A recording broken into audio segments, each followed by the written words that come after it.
ఇంకా అనేకమైనటువంటి ఇంపార్టెంట్ బిల్లుల మీద చర్చ జరుగుతుంది. రండి సీన్ అనేది చర్చ జరుగుతుంది. ఈ సందర్భంగా ఏమైంది, ముఖ్యమంత్రి గారు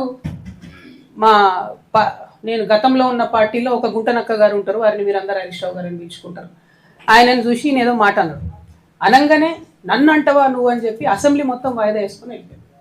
అరే ఒక్క మాట వ్యక్తిగతంగా ముఖ్యమంత్రి ఏదో నిన్నంటే మొత్తం అసలు ప్రతిపక్షమే లేకుండా, ప్రతిపక్షం అంటే ఏంది, ప్రజల గొంతుక, ప్రతిపక్షం అంటే ఏంది, అన్యాయం ఎట్లా జరుగుతుందని ప్రశ్నించేటటువంటి ఒక వాయిసే ప్రతిపక్షం.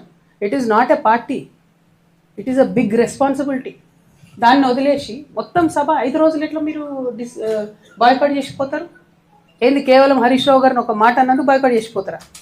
కేసీఆర్ గారిని ఎన్ని తిట్లు తిట్టినా రేవంత్ రెడ్డి గారు ఎప్పుడన్నా బాయ్కాట్ చేసిన హరీష్ రావు గారు? మొన్న ఈ గుంటనక్కకు డిప్యూటీ ఫ్లోర్ లీడర్ ఇవ్వగానే నేను చెప్పిన బీఆర్ఎస్ పార్టీని ఎవరు కూడా కాపాడలేరు అసెంబ్లీకి రాకపోతే అని. ఏం చేసిరు నిన్న? పోనీ జనరల్గా నేను కూడా పార్లమెంట్లో పనిచేసిన కదా, నేను కూడా ఎమ్మెల్సీగా పనిచేసిన కదా, ఒక ఏదన్నా అంశం మీద మనకు అభ్యంతరం